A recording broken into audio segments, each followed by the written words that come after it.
Taylor Cook, husband, father of three, better half to my guest from episode number 19, way back on December 17th, Emily Haynes Cook. If you missed that one, play it next. These two episodes and these two people are perfect companion pieces. Okay, dantimepod@gmail.com. That's the email if you'd like to reach me or to appear as a guest on the show. Follow Dan Time on Instagram, Facebook, X, and YouTube. @dantimepod is the handle. This one is on YouTube. Head over there to the channel to, really take it all in, to get the full Taylor Cook experience. He played hockey as a kid, played football, grew up in Birmingham, huge New York Rangers fan. He tells a story about how he became a Rangers fan, Auburn football. We talked the usual dad stuff, some sales stuff. He's in the silicone metal industry, and how he and Emily fell in love. And you'll hear again about his daughter, Dani Liv. Taylor travels a lot, and he likes the big cities, but he also likes the small towns. Okay, some quick Dan Time news and notes, I guess. Congratulations to Mystic Dan, the winner of the 150th Kentucky Derby. I'm always okay with admitting when I was wrong, and boy, did I miss this one. Not going to get into a lot of detail, but I always wager on a few horses to win, place, show, and sometimes a trifecta box, but I felt like if I bet on Dan, I would jinx him. So I intentionally picked around him, and in hindsight, it made 0 sense to pass it by, and especially being a fellow Dan. So there you have it. Big regret, but I'm very happy for Mystic Dan and Brian Hernandez and the entire Mystic Dan team. Let's get to the conversation now. It is Taylor Cook time. Welcome once again, folks, to the Dan Time Podcast. I'm your host, Dan McArdle. It is always great to have you here. Started the Dan Time Podcast in August of 23. The goal has always been to just make it to the year mark, produce weekly episodes for 52 weeks, and we'll see what happens next. But hope you're having fun with the show. That is the main point, to just have some fun. If you're listening for the first time, you're like, hey, this is Dan Time, and Dan, you got a guy named Taylor on this show. What's happening here? It's supposed to be Dan talking to Dan. Well, I'm glad you asked. So as you've seen, we have Dan's, we have Danny's with a Y at the end, with an I at the end, the Danielles. There's a lot of interesting names, and many we haven't even gotten to. But if your name is not Dan, you can always still be a guest on the show.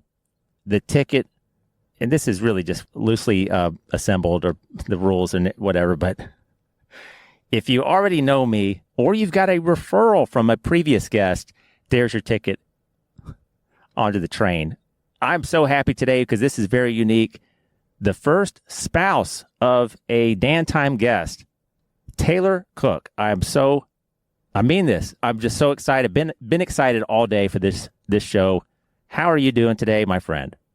Well, I'm doing great. I've been excited for weeks about doing this show. I'm glad we're getting to it. And don't forget in your introduction, connections to Dan, that I have a daughter named Dani, my middle child. That's right. I'm so tickled. I don't think a lot of guys say that they're tickled about something, but man, I am. I always love to hear that. Man, can't wait to talk about you being a dad and your bond with your children, and especially the golden child there, Dani. I mean, let's not beat around the bush. That's the star child. And anyway, so we're here today.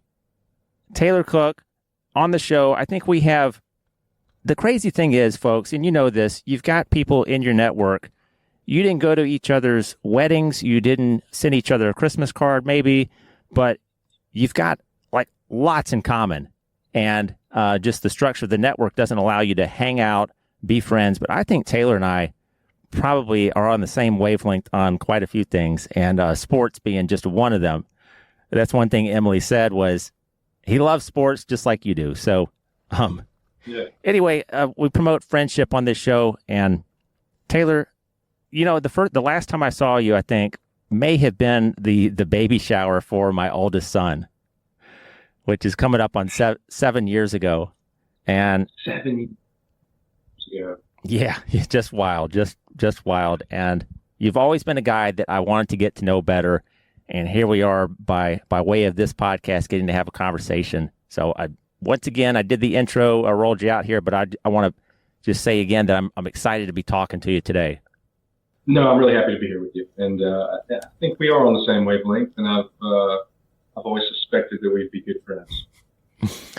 Now, you're a busy guy. This is a unique episode, folks. Those of you listening, or you, the listener, I always like to talk to the individual. I have no notes today. I usually conduct a good bit of research, but from time to time, it's good to have an episode like this where we're just spitballing here. Just gonna be Dan and Taylor time. That's right. That's right. Taylor, tell me a little bit about growing up, where you grew up. Are you still tied to the area? So I was born and raised in Birmingham, Alabama. I went to grade school here. I left and went to Texas for a little while. I lived in Florida for a little while. And then around 2012, I came back to Alabama, Central Alabama, and shortly after met my beautiful wife. And I've been here ever since, and I'm raising my family in the same community where I went to high school. I think back, because now that my oldest, and I think maybe your oldest child is around 6 or 7, you start to see the things that interest them, the shows that they like to watch, if they're into math, counting, or if they're into whatever. Do you see some similarities with your children? Like if one of them likes a particular sport or activity, and you're like, that was kind of what I was into when I was that age. Yeah, you see that all the time in your children, and you see different parts of you in each of them. My oldest is 8 now. She'll be 9 in the fall. Wow. And she's playing softball right now. And she's just finished up the regular season. She's got one more game left on Sunday in the team party. Played soccer when she was young. She did hockey as well. She did dancing and ballet. She's got lots of things. She did piano for a long time. She got very good at it. But this is something that she really loves. She loves the camaraderie. She's probably not the most natural athlete of my children, okay?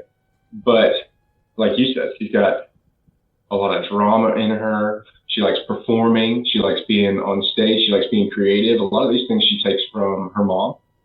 And my 2 youngest children, at least athletically, are much more like me. They want to be involved in sports. They pick up a bat, they swing it, they hit the ball. My youngest son is 3 years old, and he is ice skating very well. All my children can skate very well. He's ice skating very well, rollerblades very well. He's a great little hockey player. For 3 years old, he's an unbelievable little hockey player. And, we just have the best of times with each of them in their different ways. But yeah, you see similarities to yourself in different aspects. And my oldest, he may not be like me athletically. We have a lot in common. And, physically, just, for starters, look at our faces are just alike. It's amazing. I look at her and I see my whole life right there in her eyes. No, look, now I'm getting deep. We're like 2 questions into this thing. I'm starting to talk about deep into eyes. Come on. Yeah, that's what we do here on Dan Time. And, I forgot to say, folks, and you might hear, sometimes I go back and do an intro, but it is Taylor Cook time today. I am trying to rein it in on the rambling. Maybe some of my diehard listeners love all the stream of consciousness stuff that just comes out of my mouth. I don't know. But I try to keep the focus on the guest. So anyway, growing up and raising your family near where you grew up and seeing them grow in the community. My brother's having that same experience. Some circumstances in my life led me to split off. But I love hearing about what my nephews are doing. I was just talking to my brother yesterday, and I wish I could see the ball games.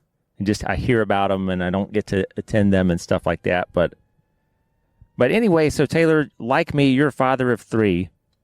Yes.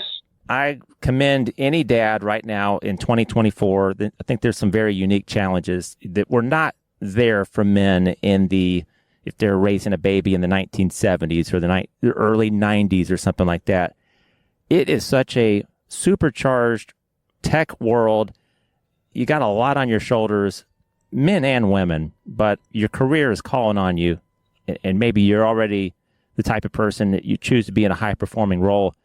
But having 3 kids and a career that you enjoy, are there things that you have to do, routines that you got to like stick to make sure that, hey, that you don't get burned out on either end? Well, let me say this.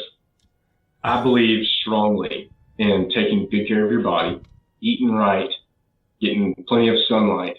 I think these are critical things. Drinking water all the time, good water all day long. These are things that are very important to me. But as far as getting burnt out on either end, I have to travel a good bit for work, more than I'd like to. I'm able to schedule things in a good way. Like, summer break's coming up in 3 weeks, and my family's going to go on a lot of road trips with me this summer. But the rest of the year when they're in school, I have to be away a good bit. So it's negative in a lot of ways. But in a positive way, I never get burnt out either way. I'm always happy to be home. So I get burnt out a lot on being on the road, but I never get burnt out with the routine of being here at home. I love being at home. I've got an office in the back for when my kids are away. When my kids are home, before school and after school, I'm inside eating breakfast with them, cooking dinner. If I'm working at the computer, they've got to understand that. That's a little difficult. But you're right. There are many challenges for us right now as fathers. These have been a very difficult last 10 years. It's getting more difficult, it seems, in all kinds of ways, even in education, sending your kids off to school. But I feel particularly equipped to raise, and I think I'm doing a good job raising good children. I feel like you're probably raising good families as well. I appreciate that. There's some times where I feel like it's controlled chaos to a degree, but my no wife way around that. Right. Sometimes I look at our family, the 5 of us, and my wife and I don't know that we could be more different, but there's some things at the core that we are quite similar. We grew up on different ends of the country. I won't get into all those details, but you just look at it sometimes like, how do we do this? How did we manage this household week after week? How do you get through one night? You get all the kids bathed and shampooed, and you make sure they get fed everything that they need to eat and all that stuff. But I got to hand it to single parents. I don't know how, totally single parents that don't have a mom, a dad helping out. I don't know how it's done, even with one child. But anyway, how about a silly question? I got to pop this in here. So you mentioned working when the kids are nearby. I've been, editing the podcast when the kids are close by, and I sometimes have to lock the door. I actually frequently have to do that. Have your kids ever closed a laptop on you when you're in the middle of a video call, or have they ever just started typing and messing around? Well, not only has it ever happened, but my son takes great pride in making this happen.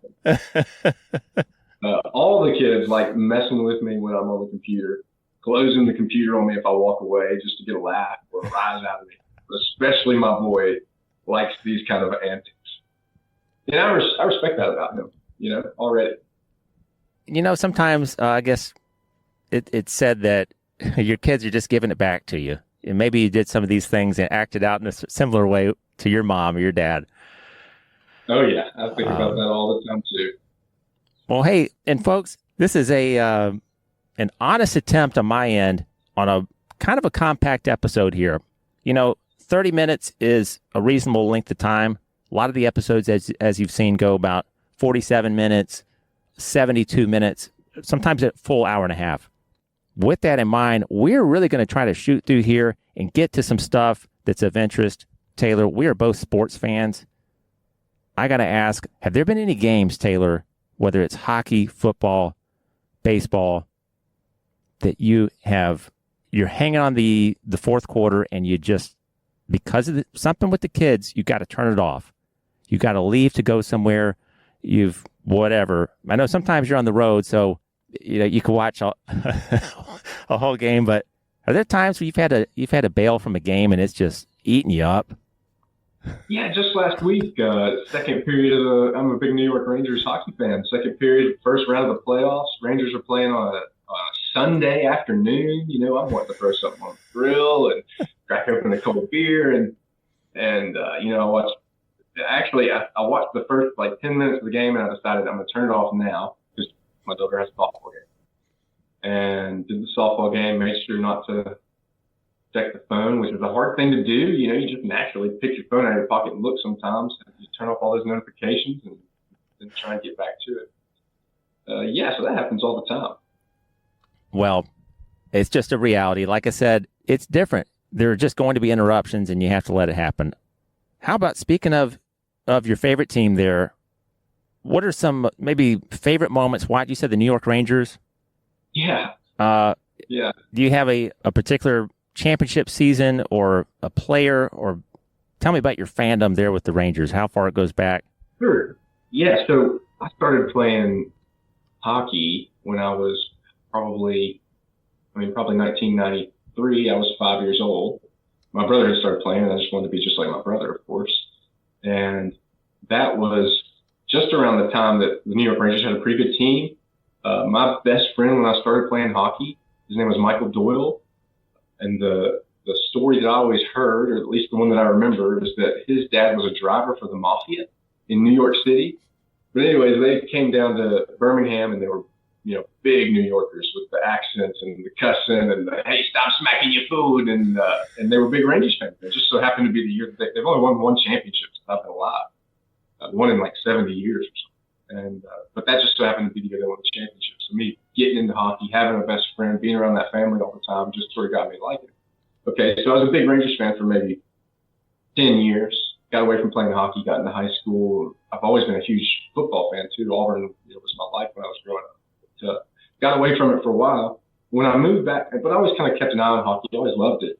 When I moved back to Birmingham around 2012 and I met my wife, was around the time I started getting back into it again, started kind of following hockey more in general than just the Rangers. And then as I started getting into hockey and liking it more and more, and realizing like this is the sport that I think I enjoy the most, at least the way it's trending right now, because college football is changing so much. I said, I need to get back into a team. I need to either pick the Rangers or pick one and go for it. I thought about Nashville because they're right down the road. But in the end, I went back to the Rangers, and I've gotten more and more involved in it. It's provided me all kinds of benefits in my life. I swear I think I have my job right now because I was a Rangers fan. My boss was also a hockey fan and thought, this is going to be a good guy to get along with and have on the road with me. So it really, just really opened all these doors for me as far as making friendships, having really work connections, all kinds of things. But Auburn's still my first love in all kinds of ways. So that's my deep connection to the New York Rangers. And it's probably very unique. And it's funny because we've got all these kids in our neighborhood, right? We've got all these kids that are my kids' age. And a lot of them have sort of gotten into hockey because my kids are out playing on the road all the time. They naturally had to find a team, and because my kids are always mentioning the New York Rangers, they picked up the Rangers. So we've got like this whole street of kids in Birmingham, Alabama. They're New York Rangers fans. It's unbelievable. That is so cool. I have very limited exposure. Well, not exposure to hockey, but I have not gotten into the sport. I've not immersed myself. I've gone to some games. We have the Pensacola Ice Flyers minor league hockey team down here. I've been to a few games, and it's exciting. Yeah. And I respect and I understand people that love the sport. Yeah. I feel like my obstacle, which I can overcome, is you go far enough along and you're like, I don't know a whole lot about this sport, and where do I start? And I'm already 44 years old. But that's no excuse. It's like you could get started anywhere. Well, you know what? Sometimes I feel that way watching baseball. What's your favorite sport? Baseball. The Cubs. Yeah, the Cubs. Yeah. Yeah. I go to a Cubs game every summer. Actually, every year in September, we have a conference in Chicago, and every year I take a customer and we go see the Cubs. And in fact, I went and saw the Cubs. When I saw my first Cubs game was against the Rockies. And it was, at the time, the largest comeback the Cubs had ever had, I think maybe in Wrigley Field or maybe just ever. I think they've had a bigger one since, but it was a big deal when it happened. I was going to ask you a little bit about what you do for a living, and as much as you want to talk about, because we're both in sales, and what are some places, some cities that you have been to, maybe only a couple times, but you'd love to go back? Yeah. Awesome question. So for starters, my job is I'm in sales. I sell silicon metal and silicon-based ferroalloys.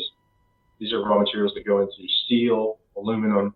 They go into the chemical industry. They go into the solar industry, solar panels. They go into all your cars, electronics.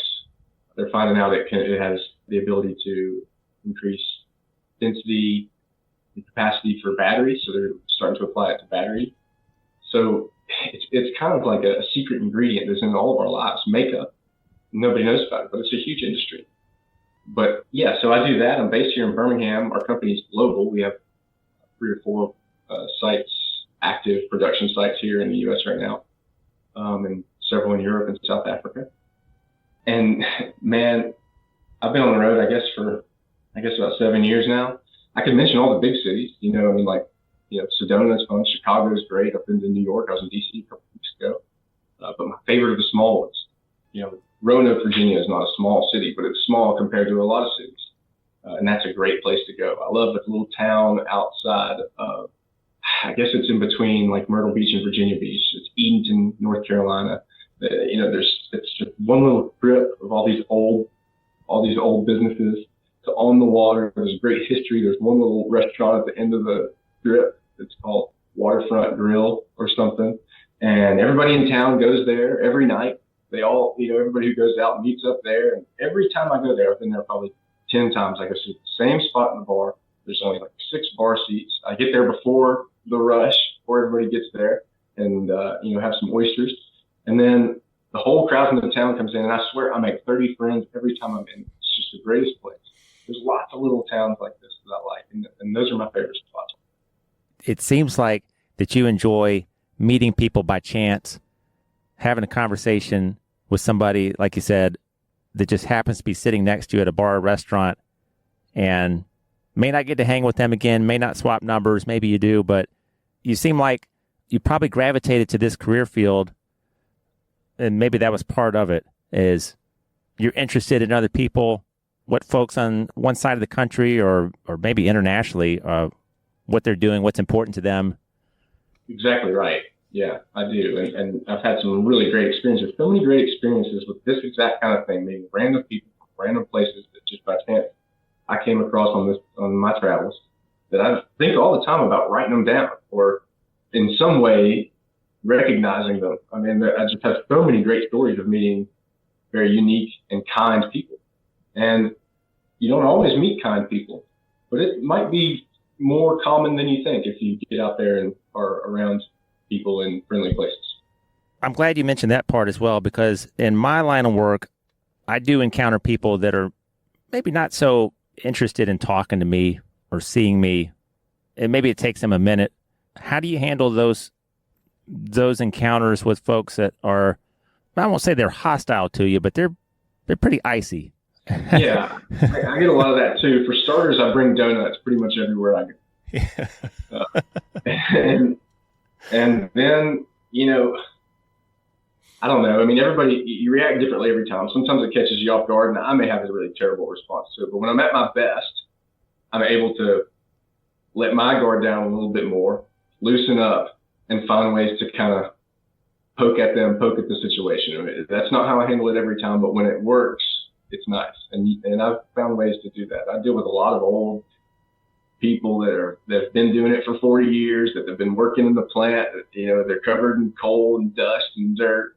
They don't want to have conversations with anybody, especially not somebody who's, 30 something with my pink polo on or what,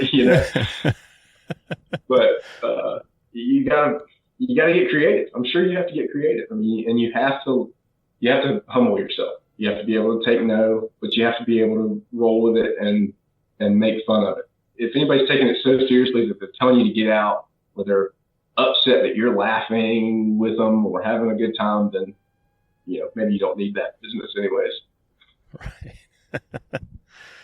Gosh, I want to keep talking on this topic a little bit, but I did want to ask you just some Dan Time favorite type questions. Favorite sport, is it hockey? Yeah. And then Auburn football? Yeah, and I love football. I love pro football. I love college football. I played football growing up too. I played in high school at Hoover. Football's always in my heart too. I love sports. I love the competition. I love the wins, the losses, the highs and lows. It's great. Do you have and it's okay if one doesn't come to mind right away, but an on the field moment that you were a part of in high school that you still remember, the fourth quarter, the last few plays, or something, a big game? In high school, I played football, and I remember maybe it was my freshman or junior year. We had a very good team, a team that was up for like national championship team of the year. We had gone undefeated for a few years in a row. We went on to go undefeated a few more years after that, or at least one or two losses over a large time frame. And ESPN came to watch us play Evangel Christian. And that was a huge deal at the time. They play a lot of high school games on ESPN now, but they did not back then. And we had 4 or 5 guys that were really good players that went on to play at Alabama and Florida and some smaller schools as well. But a lot of guys went on scholarship from that team that were very good. And that was a very memorable experience being in high school, having ESPN there and feeling like you were at the center of the universe. And this team had won the national championship and was like number 1 in the country. They were from Louisiana and were just the best of the best and had all kinds of guys on their team too. Came down to the last minute. Our best player made a great play on defense, made the most incredible interception I've ever seen. And we ended up winning the game and continued on with a bunch of years of success. But again, I think my favorite memories and what I was best at and what I feel the warmest about were my hockey memories when I was even younger, when I was a young child. I wasn't very big or fast, so I wasn't very successful at football. Well, now, how about when you took the uniform off for the last time that night? Did you know, okay, this is it, and I'm okay with this, or man, I wish I could still play? I think I was okay with it at the time. I had been getting beat up on by the older, bigger guys that were going to play college football for a while, and I was ready to do something different. Got into playing guitar and, trying to figure out what I wanted to do with my life.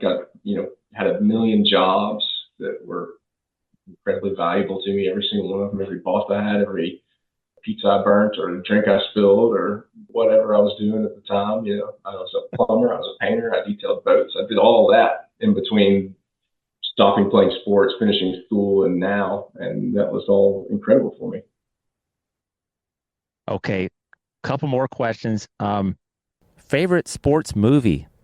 Either a sports movie or do you have a favorite all-time movie? Man, well, my favorite all-time movie is Jaws. And it has been Jaws for time.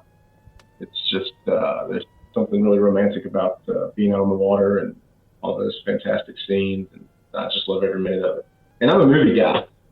But favorite sports movie, there's so many good ones. Of course, I like a lot of the hockey ones, but the best movies are baseball movies, right? Field of Dreams is incredible. Bull Durham, too. Kevin Costner's a baseball movie king. Miracle was a great movie, the hockey movie about the Olympic hockey team. Oh, yeah. How about Rudy? Rudy's good. I liked Rudy a lot when I was younger. Yeah. God, I haven't seen Rudy in maybe 15, 20 years. Man, where's some other great baseball movies? Field of Dreams, Bull Durham. Yeah, I like The Rookie. Then there's Major League. Major League. Sandlot. Come on, man. Yeah. My kids are really like Rookie of the Year right now. Pitchers got a big butt. They love that. They watch the movie just for that scene. It's the best. Yeah. Taylor, you and Emily have been together going on, 12 years? Yeah, 2 years. Do you remember how you guys, I'm sure you remember how you met, but take me back to that first spring or summer or whatever the season was, and you meet and you're like, okay, we're clicking here. I'm done shopping around. What was that like when you guys met each other and how that happened? Well, we met, I think, maybe a year before. She was out with some friends, and I happened to know one of them, and we ended up sitting at a table together, and we were all talking through the night, but we didn't really get to know each other. Really didn't even meet officially. We were just kind of amongst each other until about a year later. Now, I had gone to a wedding the same day that I believe she had gone to a wedding or maybe like a reunion or something similar. And we were both at the late night bar of Birmingham where you only go after you finished up everywhere else and you got nowhere else to go. But we were there early in the afternoon. Very unique experience. not many people in there early in the evening. I was walking by, going to the bathroom. I'll never forget this. I was walking by, going to the bathroom, and I thought I saw a friend of mine out of the corner of my eye. I turned and I saw Emily, looked her right in the eyes. And man, I was like, I'm going to the bathroom. I'm coming right back. I'm going to go talk to her. And I did. I went to the bathroom, came back, went and talked to her. We stood by each other and talked all night long. The next morning, I was going to a black church here in Birmingham because I was working at a place called Workplay at the time. And this guy who I was good friends with was in the band at this great old school downtown black church in Birmingham. And I'd never been to an experience like that. I said, I would really like to come with you. And he said, that would be great. I'd love to have you. And so I asked Emily to come with me. I think she really liked this idea and wanted to come with me. But she bailed on me. She said she was coming with me, and she bailed on me. And so I ended up going by myself. And it's a funny story. I'll add to that real quick. I actually went like 2 hours early. I thought that it was supposed to start at 8 o'clock. It didn't start till 10 o'clock. And so I ended up going through 2 hours worth of Sunday school services with all kinds of people, but mostly people over 70 years old, holding my hand, walking me through everything, getting me lemonade. It was the greatest experience, and the church experience was wonderful. And then I met Emily for lunch with a friend of hers that afternoon. And of course, we haven't been separated since, but I have to mention this. I think I started asking her to marry me after maybe a month, maybe 2 months. And I probably asked her 10,000 times to marry me between the time that I started and the time she actually said yes. But since that night, we've had only maybe 1 month of not spending time together. We've been together ever since. What a wonderful story. You were ready to close the deal. You had her in your your CRM, and you'd already had the first appointment and the follow-up, and you're ready to close. Well, obviously she's beautiful. Now I'm going to go on about my wife, trying to get some points if she listens to this episode. But of course she's beautiful, but we've always laughed a lot together. So that was just it was a no-brainer for me. Yeah, and it's been said a million times, folks. You don't have to hear it from me, but laughter is, man, it's the key to any marriage, any successful partnership. It's key to friendships. Think about the friends that you've had the longest. What's the key ingredient? That person has a great sense of humor, or the great thing about friendships. Speaking of that, and Taylor, I wish you and I went back a lot further, but I think you know what I mean here. When you've got an inside joke with a friend that goes back to like 2007, and you can just whip it out of the bag, out of nowhere, and they laugh. There's nothing like that. And yeah, you're right. You're right. Laughter is a key to having a happy life, of course. But as far as a partnership, laughter, but you also the values. I got to mention the values if you're talking about how to build a successful foundation relationship and build a family. I mean, if you may not agree on everything, you may not agree on most things, but you have to agree on what you see as right and wrong to be able to cooperate. That's right. If you got time, I got a couple of silly questions here. Yeah, bring them on. Just for Dan time. Since you're a traveling man, I've asked my friend Jim Powell this question. I don't know if I've dusted it off in a while, but how do you feel? You're on the road, so like me, you got to run into these racetrack and Circle K, and maybe you got your particular restrooms that you're like, okay, I trust this place. This is going to be okay. It's going to be reasonably clean. How do you like the accelerator? Are you a fan, or if you see the accelerator and the paper towels, which one are you going for when you're washing up? I hate the accelerator. I hate self-checkout. If I never go through another self-checkout again in my life, I'll be a happy man. But let me give you a pro tip today, man. Don't stop at the gas stations anymore unless you need a snack. Stop at a Hampton Inn. Park, go inside, much cleaner bathroom, snag one of those cookies on the way out, or a nice glass of lemon water. You don't have to go in those dirty bathrooms anymore. I'll tell you that. That's what, you got to talk to Jim, because I think that's his advice. He's like, Dan, cut it out. Quit going into that chevron off the East Aboga exit. Just stop it. Hampton Inns. But yeah, and he He doesn't like the accelerator. My son Warren is frightened by it when I have to take him in there. It's too loud. It is loud, but Kids hate those things. Of course, it's too loud. I'm going to go one step further with you. Let's get real personal. Do you use do you use one of these stand-up stalls for going to the bathroom? I mean, one of these stand-up, what do they call them? Like the trough thing that oh, goes top to bottom that you pee in that all the way splashes to the electric every floor. time. I'll never do one of these again. The ones that go all the way to the floor, I can't do it. I have found that can't believe we're talking. Well, I can believe that we're talking about it because I brought it up, but I gotta put in a plug here for Target. Target, you're not going to hear this, folks, on any other podcast, but when it comes to urinals, and this is important to men, I have not found a better urinal than the ones at the Target men's room. It's clean. That's all I'll say. It's a clean experience. I'm That not matters, ashamed to but say it. I'm not ashamed to say it. I really value a good bathroom experience. Now that could be good or bad, right? I mean, you've been into like a dingy rock and roll bar bathroom that's like, dirty. You don't want to touch anything, but it's cool. There's stuff plastered all over the wall and old stuff written on the wall from 1983. I value a good bathroom experience.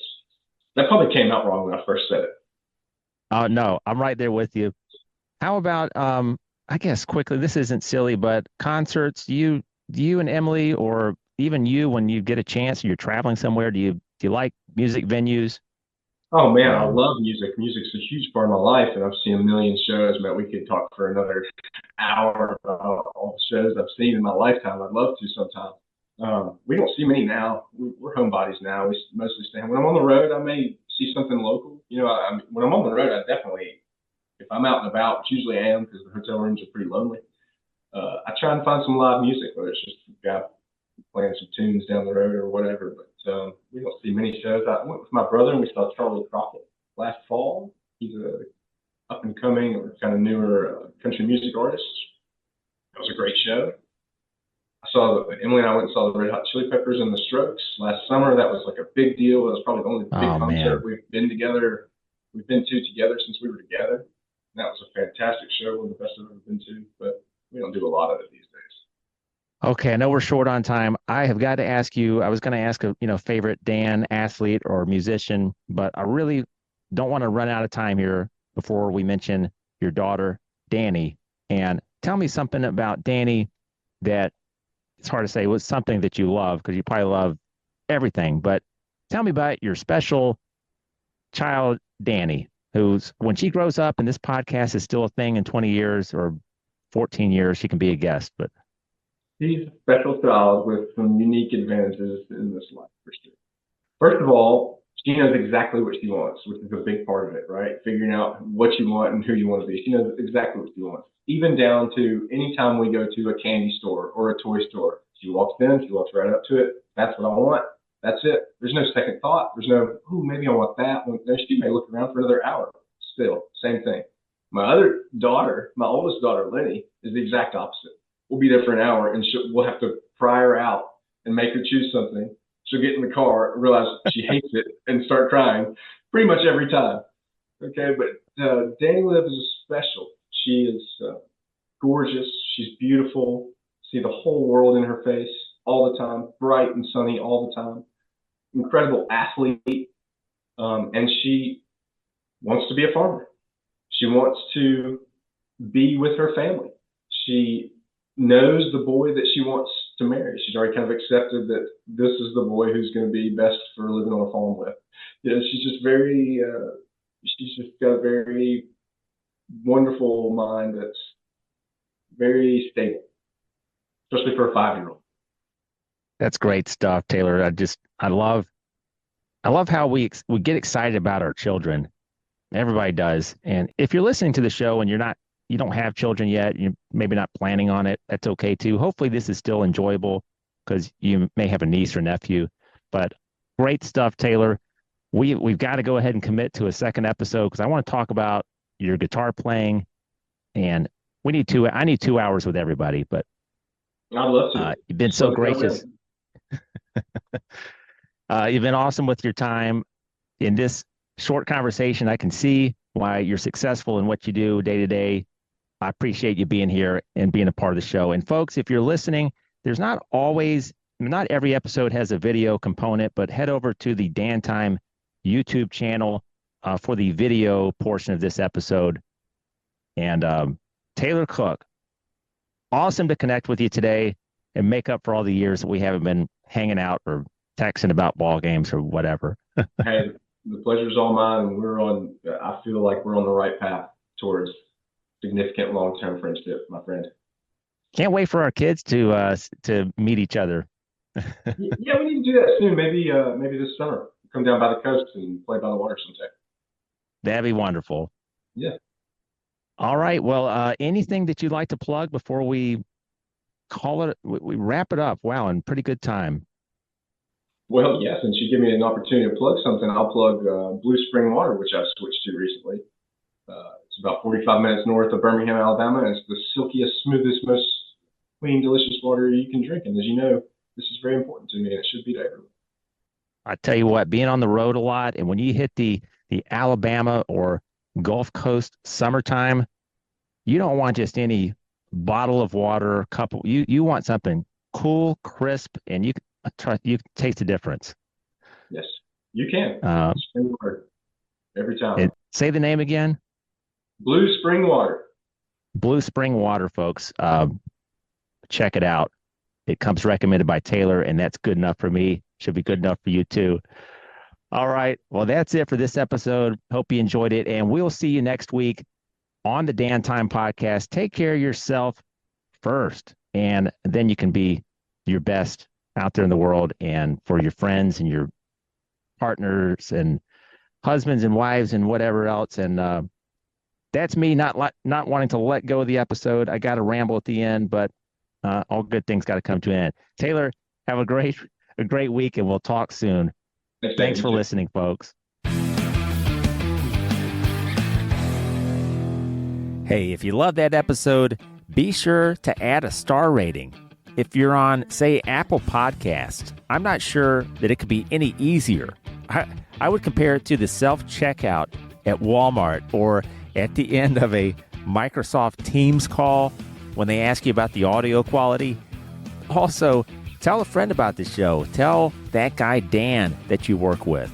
Tell your Danielle friends and your friend D'Angelo and your cousin Danny. Everybody's welcome, and I appreciate you, my friend, for listening. Thanks, and have a wonderful week. We'll see you next Sunday.